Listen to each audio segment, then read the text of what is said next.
বন্ধুরা আবার কিন্তু দেবপ্রসাদ গাইন দেবদা সবাই তোমরা চেনো তো উনি তোমাদের সকল প্রশ্নের উত্তর দিতে এসছে। যারা যারা কমেন্ট করেছো এখানে সব কমেন্টের উত্তর কিন্তু এখানে পেয়ে যাবে।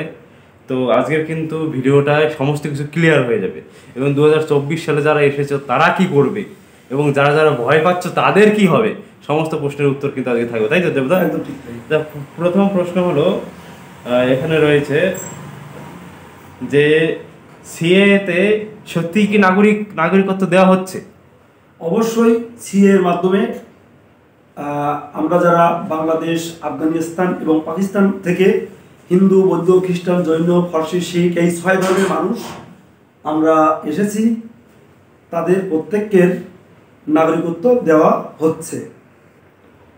তো এইবার দাদা অনেকেই কিন্তু এখানে কমেন্ট করেছে, অনেকে তোমাকে বলছে ভগবান খুব মঙ্গল করুক, কেন তাদের হেল্প করছো, তো ভালো লাগছে। তো এখানে আরেকজনে বলছে, দাদা আমি ভারতের পাসপোর্ট আছে, 1991 সালে এসেছি, কি করব? আপনার উত্তরের অপেক্ষা রইলাম। এখানে রত্না দেখুন, আমি আপনাকে বলবো, আমরা যারা পূর্ববঙ্গ থেকে এখানে এসেছি, তো আসার পরে এখন যে সিএ অ্যাক্টে বলা আছে 2014 সালের 31শে ডিসেম্বরের মধ্যে আসলে নাগরিকত্বতে আবেদন করা যাবে। তো এই 14 সালের ভিতরে যারা এসেছি তাদেরও প্রায় 90% লোকের পাসপোর্ট আছে, বা এই 24 সাল পর্যন্ত যারা এসেছি বা আজকে দিন পর্যন্ত যারা এসেছি তাদেরও বৃহৎ অংশের মানুষের পাসপোর্ট আছে। এদেশের সরকার জানে যে এই দেশে যারা এসেছে তাদের Aadhaar card, voter card, PAN card, ration card যেমন আছে, পাসপোর্টও তাদের আছে। তো পাসপোর্ট থাকলেও আপনি কিন্তু সিএতে আবেদন করতে পারবেন। একজনে লিখেছে, এটা ডিজিটেক 4241 লিখেছে যে এটা সিএ নাম করে নাগরিকত্ব কাটার বা বেনামি করার চেষ্টা করা হচ্ছে না তো? মানে ভয়ে আছে, মোট কথা লোকে ভয়ে আছে। কথাটা বললেন আপনি, আমি জানি না আপনার শিক্ষাগত যোগ্যতা কতটুকু কি আছে, আইন সম্পর্কে কতটুকু বোঝেন, যে এই সিএ এর মাধ্যমে নাগরিকত্ব কেড়ে নেওয়ার আইন হচ্ছে কিনা। এইটা হচ্ছে আপনাকে বলবো, যদি আপনি ন্যূনতম মানে আপনার আইন সম্পর্কে অভিজ্ঞতা থাকে তাহলে আপনি অবশ্যই আজকে আমার এই কথার মাধ্যমে পরিষ্কার হয়ে যাবেন এবং আপনি আরও লোককে বোঝানোর চেষ্টা করবেন। সেটা হচ্ছে এই দেশের একটা পার্লামেন্ট আছে, সেই পার্লামেন্টে নির্দিষ্টভাবে একটি আপনার আইন পাশ করা হয়েছে, সকল দলের উপস্থিতিতে আইন পাশ করা হয়েছে। আইন পাশ করে সংসদে আইন পাশ করে তারপর সেটা আপনার প্রধানমন্ত্রীর কাছে গেছে, রাষ্ট্রপতি অনুমোদন দিয়েছে, তারপরে সেটা সংবিধানে লিপিবদ্ধ হয়েছে একটা আইন আকারে। সেই আইনটা কেড়ে নেওয়ার আইন নয়, আমাদের মতো উদ্বাস্তু মানুষদের নাগরিকত্ব দেওয়ার সহজ সরলকরণ একটা আইন। তো এখানে সমাদ্রিতা নামে একজন লিখেছেন যে 11টা ডকুমেন্ট কি এবং 11টা ডকুমেন্ট কি সার্টিফিকেট পাওয়ার পরে কাটা যাবে? এটা একটা ভালো প্রশ্ন। 11টি ডকুমেন্টস বলতে আমাদের এখানে, ধরে নাও তুমি এখানে এসেছিলে, যখন কোনো একটা বাড়িতে ভাড়া ছিলে, সহদেরকে বলছি যে কোনো বাড়িতে তুমি ভাড়া ছিলে, সো ভাড়ার যে কোনো একটা এগ্রিমেন্ট পেপার, তারপরে আপনার বিদ্যুৎ বিল, তারপরে আপনার এলআইসি কাগজ, Aadhaar card, PAN card, ration card, voter card, বা এমন কেউ আছে তার বাচ্চা এখানে প্রসব হয়েছে সে কাগজ, বা কেউ এসেছিল পঞ্চায়েত প্রধান আপনার একটা রেজিস্ট্রেশন দিয়ে একটা সার্টিফিকেট দিয়েছিল, সেটা হলেও হবে। এই সার্টিফিকেটগুলো আপনার প্রয়োজন এই ইন্ডিয়ার ক্ষেত্রে। আর বাংলাদেশের ক্ষেত্রে আপনার মা, বাবা, ঠাকুরদাদা, পদদাদা এমন বা নিজের কোনো ডকুমেন্টস হলেও হয়ে যাবে। একজন বলছে, দাদা আমি বসিরহাটে থাকি, এখানে আমাদের তেমন কোনো সুযোগ নেই, কোথায় কিভাবে আবেদন করব আমরা কিছু বুঝতে পারছি না, যদি একটু হেল্প করে। বসিরহাটে থাকো মানে উত্তর 24 পরগনার মধ্যে থাকো, যদি তোমরা সত্যি না করতে পারো সরাসরি আমাকে তোমরা ফোন করবে, কোথায় করতে হবে আমি তোমাদের বলে দেব। আমার নাম্বার 9804682324। আরেকবার বলি, আমার ফোন নাম্বার 9804682324। তোমরা মধ্যমগ্রামে আসলে নাগরিকত্বর যে আবেদন করতে পারবে। যদি আমি ডিসক্রিপশনে অবশ্য মধ্যমগ্রামের যে সিএ সেন্টার আছে তার নাম্বার দিয়ে রাখবো, আমার নাম্বারও দিয়ে রাখবো, যদি সিএ সেন্টারে ওরা না ধরে সরাসরি আমাকে ফোন করবে, আমি তোমাদের ফোন রিসিভ করবো এবং কীভাবে তোমাদের আবেদন করা যায় টোটাল প্রসেস আমি বলে দেব, কোনো চিন্তা নেই। এখানে বিদ্যুৎ ঘর আমি লিখেছেন দাদা আমি নদিয়াতে থাকি, কিন্তু আমি আপনাদের ওখান থেকে করাতে চাইছি, তাহলে এই ক্ষেত্রে করা যাবে? হ্যাঁ, বিদ্যুৎকে বলবো যে নদিয়া থেকে বিদ্যুৎ ঘর আমি বলেছো যে তুমি নদিয়াতে থাকো, তোমার যদি তুমি আমার এখানে এসে করতে চাও কোনো সমস্যা নেই, তুমি আমাকে ফোন করবে, সরাসরি ফোন করবে, তোমার নদিয়ার যেখানে তোমার মানে অ্যাপ্লিকেশন করতে হবে আমি এখানে থেকেই তোমার টোটালটাই করে দেব, কোনো চিন্তা নেই, তুমি আমার সাথে যোগাযোগ করবে। একজন লিখেছে দাদা আমার দাদুর উপরের ওয়ারিশ সার্টিফিকেট আছে, শুধু ওটা দিয়ে কি হবে? একদম, আমি সেটাই বলেছি, দাদুর কাগজ হলেও হয়ে যাবে। আমি আগে কিছুক্ষণ আগেও বলে দিলাম, বারবার এই প্রশ্নগুলো আমাদের রিপিট করার প্রয়োজন নেই। আচ্ছা, তো ম্যাক্সিমাম হলো সবাই দাদা তোমাকে ধন্যবাদ দিচ্ছে, মানে ভগবানের কাছে তোমার মঙ্গলময় কামনা করছে। এখানে বলেছে স্যার হিন্দুদের ভোট কাটা যাবে কি? দেখো, কোনো হিন্দুদের ভোট কাটা যাবে ব্যক্তিগতভাবে এইরকম নয়, নির্দিষ্ট এসআইআরে বলা আছে নির্দিষ্ট একটা সাল পর্যন্ত যারা এসেছে তাদের ভোটার কার্ড লিস্টে নাম থাকবে, কোনো চিন্তা নেই। বিশেষ করে এখানে কোট আনকোট একটা বলে দিয়েছে যে 2024 সাল পর্যন্ত যারা নির্যাতিত হয়ে হিন্দু বৌদ্ধ খ্রিস্টান জৈন ফরাসি শিখ এই 6 ধর্মের মানুষ, এদের কোনো কিন্তু সমস্যা নেই, আর এদের কোনো সমস্যা নেই, ঠিক আছে, এদের কোনো সমস্যা নেই, কারো নাম কাটা যাবে না, বাদ যাবে না, কোনো চিন্তা নেই। আচ্ছা, মানে চিন্তা নেই বলতে এটা কি অ্যাপ্লিকেশন না করলেও কাটা যাবে না? না, অ্যাপ্লিকেশনটা তো আমাদের অবশ্যই করতে হবে। আচ্ছা, যদি অ্যাপ্লিকেশন করেন, অ্যাকনলেজমেন্ট কাগজ থাকবে, যখন এসআইআর করার জন্য লোকজন আসবে তখন আপনারা দেখাবেন যে আমরা এসআইআর এ দেখুন আমরা সিএ করার জন্য আমরা আবেদন করেছি, এই অ্যাকনলেজমেন্ট কাগজেই আপনারা আমাদের এটা কাটতে পারেন না। এবং এই সিএ এর যে নির্দিষ্ট যে গাইডলাইন আছে এবং এসআইআর এর যে গাইডলাইন্স আছে সেখানেও হয়তো ইমিডিয়েটলি হয়তো ওখানে আরেকটা কলম যোগ হবে যে যদি সিএ তে যারা আবেদন করেছে, যাদের হেডিং হয়ে গেছে, এই সমস্ত মানুষগুলোকে যেন ভোটার লিস্টের থেকে নাম বাদ না যায়, সেই কথাগুলো স্পষ্টভাবে লেখা থাকবে। কেন্দ্রীয় নেতৃত্ব এখান থেকে অবশ্যই আপনারা জানেন 4-5 দিন আগে এসেছিল, তাদের সাথে আমাদের কথা হয়েছে, এই ধরনের কিছু কিছু সংশোধনী ওখানে আসবে। আচ্ছা, আর একটা বড় প্রশ্ন লিখেছে, এটার উত্তর অলরেডি বলে দিয়েছো, তাও একটু আমি শোনাচ্ছি। যখন লেখেছে একজন আমার স্বামীর ভারতীয় পাসপোর্ট আছে, এখন কি করব? সিএতে আবেদন করলে কোনো অসুবিধায় পড়বো না তো? আমার ছেলেদের জন্ম ভারতে, এখন পড়াশোনা করছে, এমবিবিএস ডাক্তার, আর একজন মেডিকেল কলেজে পড়ছে, কোনো অসুবিধা হবে না তো? একটু জানিয়ে দেবেন, এই জন্য ভয় পাচ্ছি, সিএ আবেদন করতে খুব ভয় পাচ্ছি, প্লিজ একটু কষ্ট করে জানিয়ে দেবেন। কোনো ভয়ের কারণ নেই, আমি তো বলেছি যে প্রত্যেকের কাছে এখানে ভারতের আসার পরে কাগজপত্র করার পরে প্রায় প্রত্যেকের কাছে আমাদের এই কি বলে পাসপোর্ট আছে। আপনারা দরকার হয় পাসপোর্টটাকে রিভোক করেন, প্রত্যাহার করেন, করে আপনারা নতুন করে পাসপোর্ট সিএতে অ্যাপ্লিকেশন করেন, করে আপনারা অ্যাপ্লিকেশন করে যে আপনাদের অ্যাকনোলেজমেন্ট কাগজ থাকবে ওটা দেখেই আপনারা আবার নতুন করে আপনারা পাসপোর্ট ইস্যু করে দিন। পাসপোর্ট না করেও তো করা যাবে না, সে যায়, তবু উনি যখন বেশি ভয় পাচ্ছে তখন ওনাকে হচ্ছে এটা করতে হবে, উনি সহজে হয়ে যাবে, ওনার কোনো সমস্যা নেই, রিভোক করে দিক, প্রত্যাহার করে নিক পাসপোর্টটা। এবার এখানে বলছে এসআইআর আগে যদি সিএ সার্টিফিকেট না পাই তাহলে অনেকেই ভয় পেয়ে বিজেপি কে ভোট দেবে না। এটা বিজেপি মানে এখানে বিজেপি, তৃণমূল, তারপরে কংগ্রেস, সিপিএম বা বিএসপি বা আদার্স কোনো দলের ব্যাপার নয়। এই সিএটা কোনো সরকারের পার্টি অফিস থেকে পরিচালিত হচ্ছে না। আমরা বুঝতে ভুল করছি,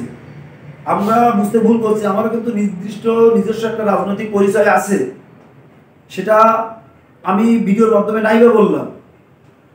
এখানে Trinamool, BJP, Congress, CPM, BSP বা কারো কোনো ব্যাপার নেই। এটা কোনো পার্টি অফিস থেকে সিএ এটা পরিচালিত হচ্ছে না, এটা ভারত সরকারের নির্দিষ্ট একটা আইন। এই আইনের মাধ্যমে আমরা নাগরিকত্ব নিচ্ছি। এবং এখানে যদি আপনারা মানে খেয়াল করে দেখেন, অনেক তৃণমূল, অনেক বিজেপি, অনেক সিপিএম, অনেক কংগ্রেস, অনেক বিএসপি, এমন প্রচুর লোকে অ্যাপ্লাই করেছে, নাগরিকত্ব পেয়ে গেছে, আপনারা খোঁজ নিন, দেখতে পারবেন। এটা কোনো রাজনৈতিক দলের কোনো ইস্যু নয়, তারপর তারপরে একজন লিখেছে, দাদা আমি 24 সালের আগে এসেছি, আমরা কি আবেদন করতে পারবো? হ্যাঁ, এইটাই হচ্ছে প্রশ্ন, এখন বর্তমান প্রশ্ন। বিভিন্ন সময় বিভিন্ন জনের প্রশ্ন করছে যে আমরা 2024 সালের 31শে ডিসেম্বরের ভিতরে এসেছি, এখন আমরা কি করব, আমরা কি আবেদন করতে পারবো? তো এখন যে অ্যামেন্ডমেন্ট হয়েছে সেখানে বলা হয়েছে যে 24 সালের ভিতরে যারা এসেছে তাদেরকে পুলিশ প্রশাসন ডিস্টার্ব করতে পারবে না, হ্যারাসমেন্ট করতে পারবে না। আপনাদের জন্য সরকার যখন এই পর্যন্ত ভেবেছে, তাহলে ধরে নিন যে আগামী যে সংসদ আসছে, হয়তো আগামী মাসের 7 তারিখের পরে আমরা আপনাদের অ্যাপ্লিকেশন করতে পারবো, আশা রাখছি। এখানে সুভাষ দাস বলছে, দক্ষিণ 24 পরগনার জন্য কার সাথে যোগাযোগ করবো? দক্ষিণ 24 পরগনার জন্য এই মুহূর্তে তেমন করে কেউ কাজ করছে না। আপনারা আমাদের সাথে যোগাযোগ করবেন। আমরা আপনাদের দক্ষিণ 24 পরগনার কোথা থেকে হিন্দু সার্টিফিকেট নিতে হবে, কোন উকিলের কাছে গেলে আপনাদের কোর্ট অ্যাফিডেভিট করে দেবে, তারপর কোথায় আপনারা আসলে এইগুলো নিয়ে আসলে প্রয়োজনে আমরাই আপনাদের অ্যাপ্লিকেশন করে দেব। একজন লিখেছে, রাজনীতি বুঝি না, এই আইনটাকে সবাই মান্যতা দেওয়া উচিত। সুন্দর ঠিক, লিখেছে, হ্যাঁ ঠিক কথাই বলেছে। একদম। এবার এখন লিখেছে, সিএ আইন অনুযায়ী সব সনাতনীরা বিপদমুক্ত হওয়ার কথা, কিন্তু এখনো পুলিশ হয়রানির বিভিন্ন কেস মানে দেখা যাচ্ছে। দেখুন, আমি এই কথাটা বলছি যে আপনারা যারা বলছেন যে সিএ লাগু হওয়ার পরে পুলিশ হয়রানি হচ্ছে বা কিছু, এই খবরগুলো আমাদের কাছে নেই। আমরা যারা বাংলাদেশি বা আফগানিস্তান বা পাকিস্তান থেকে আসা যে উদ্বস্ত মানুষগুলোকে নিয়ে কাজ করছি, আপনাদের আমি আমার ফোন নাম্বার আগেও শেয়ার করেছি, আজকেও শেয়ার করছি, ডিসক্রিপশনে দেওয়া থাকবে। পুলিশ যদি সত্যি আপনারা 2014 সালের ভিতরে ঢুকেছেন এমন যদি ডকুমেন্টস আপনাদের কাছে থাকে, যদি কোনোভাবে আপনাদের হ্যারাসমেন্ট করে, আপনারা আমাদের সংগঠনে ফোন নাম্বারে আপনারা ফোন করবেন, আমরা আপনাদের পাশে আছি। আপনাদের হ্যারাসমেন্ট করতে পারবে না, আর করলে আমরা আপনাদের পাশে আছি, আমরা বুঝবো, বাকি ব্যাপারটা আমরা বুঝবো। আমাদের উকিল আছে রেডি, আমাদের উদ্বাস্ত ছেলের আমাদের নেতৃত্ব আছে, আমরা যারা কাজ করছি আছে, আমাদের কবিগুরু, আমাদের এই উদ্বাস্ত সম্প্রদায়ের যে আইকন যাকে বলবো, আমাদের কবিগুরু অসীম সরকার, তিনি অক্লান্ত পরিশ্রম করছে। আমাদের ধর্মগুরু শান্তনু ঠাকুর, সেও এই সিএ নিয়ে দীর্ঘদিন ধরে কাজ করছে, তারও একটা আন্দোলনের ফসল এই সিএ। আমাদের মধ্যমগ্রামের লিটন স্যার, তিনিও বিভিন্ন রাজ্যে রাজ্যে ঘুরে এই সিএ নিয়ে কাজ করছে। আমাদের মধ্যমগ্রাম দীপঙ্কর রায়, তিনিও কাজ করছে। আমিও তাদের সাথে থেকে যতটুকু পাচ্ছি করার চেষ্টা করছি, আপনাদের উপকার করার চেষ্টা করছি। আপনারা কোনো সময় 24 সালের 31শে ডিসেম্বরের ভিতরে ঢুকেছে, কোনো পুলিশ প্রশাসন যদি আপনাদের বাংলাদেশি বলে যদি হয়রানি করার চেষ্টা করে, একবার অন্তত আমাদের সাথে যোগাযোগ করবেন। বাকি আমি এই যে মানুষগুলোর নাম বললাম, দরকার এদেরকে নিয়ে আমি সেই থানায় বা সেই জেলে বা সেই কোর্টের সামনে আমি হাজির হয়ে যাব, আমি আপনাদের কথা দিই। আচ্ছা, পরের একটা প্রশ্ন আছে, দুই দেশে দুই নাম কি করব? দুই দেশের দুই নাম হলে যেটা করতে হচ্ছে বা আমরা করছি, কোর্ট অ্যাফিডেভিট করে যে আমি বাংলাদেশে অমুক নাম ছিলাম, এই দেশে এই নাম, একটা নোটারি করে আমরা দিচ্ছি। আমাদের মহামান্য এই দেশের যে সরকার, তারা বলেছে এইভাবে করে বলে দিলেও সেটা গ্রহণযোগ্যতা পাবে। আচ্ছা, পরেরটা ন্যাশনালাইজেশন সার্টিফিকেট আর রেজিস্ট্রেশন সার্টিফিকেটের মধ্যে পার্থক্যটা বলুন। সেটা হচ্ছে, আমরা যারা এখানে এসে বিয়ে করেছি, স্পাউস ইন্ডিয়ান, তাদের জন্য রেজিস্ট্রেশন, আর যারা বাংলাদেশ থেকে এসেছি, এসে এখানে বসবাস করছি, তাদের জন্য ন্যাশনালাইজেশন। গোপাল দেবনাথ বলছে, দাদা আচ্ছা বলা হয়েছে ওটা। গোপাল দেবনাথ বলছে, সিটিজেনশিপ কার্ড পাওয়ার পরে বাগদার বাসিন্দার আপডেটটা কি দাদা, একটু চিন্তিত। আরে একটা ওই যে ওই তোমার ওই উৎকৃষ্টি, একটা ওই যে বাদর নাচানাচি করছে, ভুলভাল তথ্য বিভ্রান্তি করছে, আর এক বাদর, দাড়িওয়ালা বাদর, ও খুব নাচানাচি করছে, বিভিন্ন দিন করছে। আমরা তাদের মোটামুটি টাইট দিয়েছি, আরো একটু দিয়ে দেবো।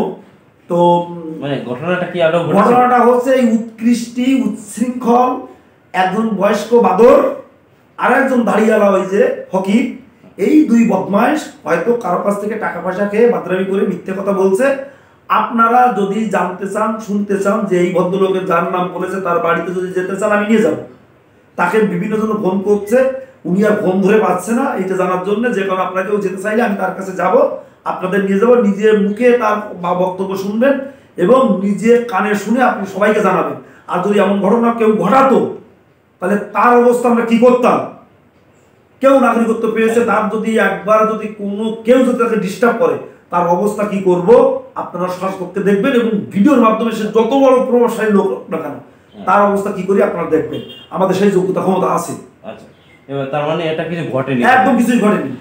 এবার এই দুই বদমাইশি করছে। সুমাদ্রিত মণ্ডল 71007 বলছে দাদা, একজন নাম নিয়ে বলছে মানিক ফকির সিএ এর বিরুদ্ধে যে যুক্তিগুলো দিচ্ছে তার সেটা কতটা যুক্তিযুক্তপূর্ণ। আমি তো বললাম কোন ফকির, কোন আমির, কোন বাদর কি নাচানাচি করছে ওটা আমাদের দেখার দরকার না।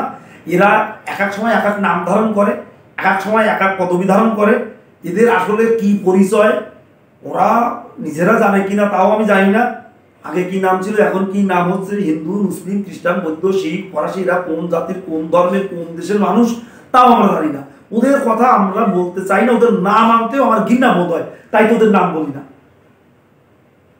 আচ্ছা, তো মোটামুটি ম্যাক্সিমাম লোকই তোমার দিচ্ছে, মানে শুভকান্তি জানাচ্ছে, সবাই মানে অনেক উপকৃত হচ্ছে।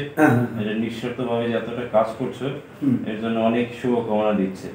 এইবার অনেকে বলেছে দাদা আমি 2025 সালের পরে এসেছি, 2025 সালের পরে এসেছি, বা আমি এই আগামী মাসে চলে আসবো, এরকম অনেক লোকে বাংলাদেশ থেকে আমাকে ফোন করে।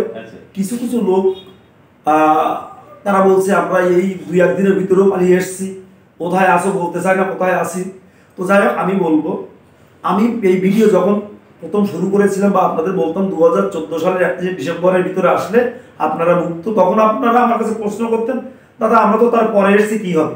আমি আপনাদের কথা দিয়েছিলাম যে তারপরে যারা এসছেন তাদেরও জন্য আমরা ভাবছি, সরকারও ভাবছে, আমরা সেখানে মেল করছি, চিঠি করছি, বিভিন্ন নেতৃত্বের সাথে কথা বলছি, বিশেষভাবে ভেবে আরো 10 বছর যতক্ষণ বাড়িয়েছে এদেশের সরকার, তাহলে আমাদের ভাবতে হবে যে যে ব্যক্তিটা আজকে আসবে বিভিন্ন ধরনের ভাবে নির্যাতিত নিপীড়িত হয়ে, সেই মানুষগুলোর জন্য আমরাও ভাবছি, তাদেরও বলছি যদি এসে বলে আমি ওই দেশে আমি সেফ নয়, আমার জীবনের শঙ্কা আছে, আমিও নাগরিকত্ব চাই, ভারত সরকারের কাছে যদি সে নাগরিকত্ব আবেদন করে আজকের দিনে এসে, আজকে যদি নাগরিকত্ব আবেদন করে তাকেও নাগরিকত্ব দিতে হবে। এই আন্দোলন আমরা বাংলাদেশি, এই যে আমাদের সংগঠন, আমরা বাংলাদেশি উদ্বাস্তুরা এই মানে কথাটাই আমরা সরকারের কাছে আবেদন রাখছি, এবং সেটাও মহামান্য সরকার বিশেষ বিবেচনায় রেখেছে। সেদিন আমরা মিটিংয়ে বলেছি এই কথাগুলো, আপনারা চিন্তা করবেন না, আপনারা ধৈর্য হারা হবেন না। আচ্ছা, একজন গোপীনাথ গাইন লিখেছেন দাদা আমি কিছু সমস্যার জন্য আপনাকে 2বার ফোন করেছিলাম কিন্তু ফোন তুলেনি, তারপরে আর ফোন করিনি, ভেবেছি কি ভাববেন, তো ওই কারণে আমি কি আবার ফোন করতে পারি আপনাকে? আপনি অবশ্যই ফোন করবেন। শুনুন, আমি তো সারাদিন বিভিন্ন ভাবেই ব্যস্ত থাকি, সারাদিন সারা জেলায় আমি ছুটে বেড়াই। যদি দেখেন যে আপনারা ফোন করেছেন আমি মিস করে ধরতে পারিনি, তখন আমি রাতের বেলায় আপনাদের ব্যাক করে নেব। আর যদি মনে করেন যে ব্যাক করেনি, একবার না আপনারা 10 বার ফোন করবেন আমাকে, আমার কোনো সমস্যা নেই, 10 বার ফোন করবেন, 10 বার করবেন, আমি আপনাদের প্রশ্নের উত্তর দেব। আপনারা সকাল বেলায় অন্তত 8:30টার পরে, আপনারা রাত 11টা, 11:30, 12টা পর্যন্ত করবেন ফোন। তারপরে না করলে ভালো হয়। তারপরে যে ফোনগুলো আসে সেগুলো বাইরের থেকে, আমেরিকার থেকে আসে, তারপর মনে করেন যে দুবাই থেকে আসে, মানে বাইরের ফোনগুলো আসে, তাদের বলা আছে যে তারা রাত 12টার পরে করবে।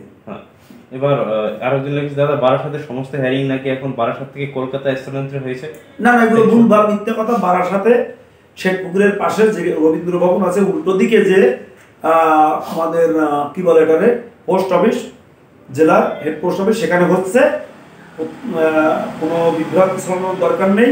এবং আমরা কথাও বলেছি যে আমাদের উত্তর 24 পরগনায় 4টি জায়গায় যাতে হ্যারিং করানো যায় সেই ব্যবস্থার কথা আমরা নেতৃত্বের সাথে আলোচনা করেছি। একটা আপনার মনে করেন যে কৃষ্ণপুর বাগুইহাটি এই অঞ্চলের দিকে, একটা হবে মনে করেন যে বারাসাত হচ্ছে, একটা আপনার ওই সন্দেশখালীর দিকে, একটা হচ্ছে বনগাঁর দিকে। এই 4টি স্পটের কথা আমরা বলেছি। আচ্ছা, এখানে অনেকে বলেছে দাদা এর থেকে বড় পাওনা কি হতে পারে। আপনাদের অসংখ্য ধন্যবাদ, শ্রী রামচন্দ্র আপনাদের মঙ্গল করুন। যাই হোক, এখন হচ্ছে আপনাদের আর বেশি সময় নেব না, ভিডিওটা বেশি মানে বড়ও করবো না। একদম। আপনারা যারা আমাদের শুভকামনা জানিয়েছেন, যারা আমাকে ধন্যবাদ জানিয়েছেন, সবাইকে শুভকামনা, সবাইকে ধন্যবাদ জানিয়ে আমি আর অল্প কিছু কথা বলে এই ভিডিওটা আমি শেষ করব। একদম।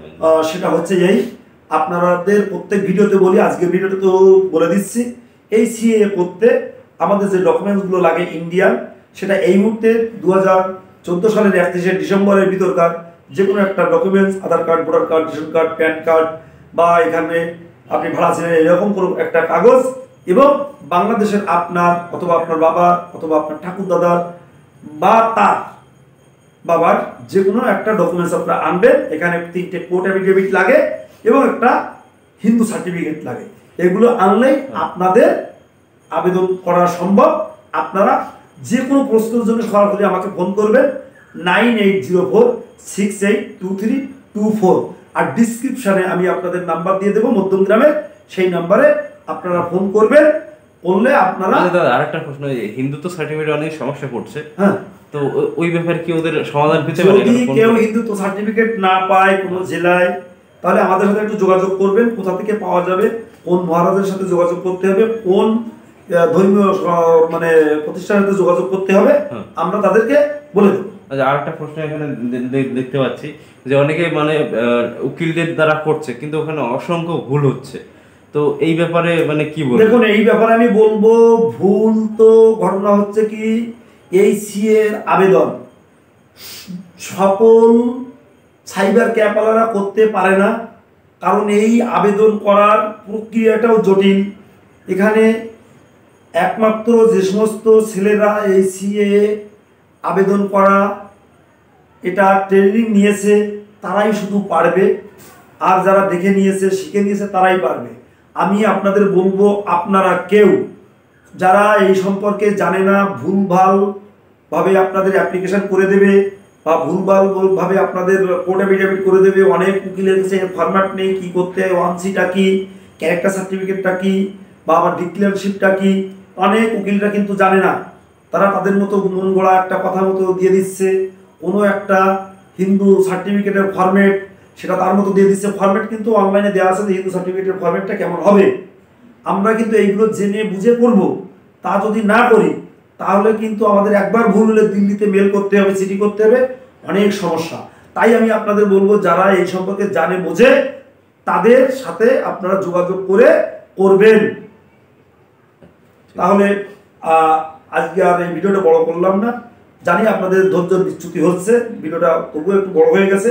সবাইকে নমস্কার, ধন্যবাদ জানিয়ে আজকের মতো আমি আমার এই ভিডিওটি শেষ করলাম। আমি দেবপ্রসাদ গাইন, নিউ ব্যারাকপুর থেকে, উত্তর 24 পরগনা। সবাই ভালো থাকবে।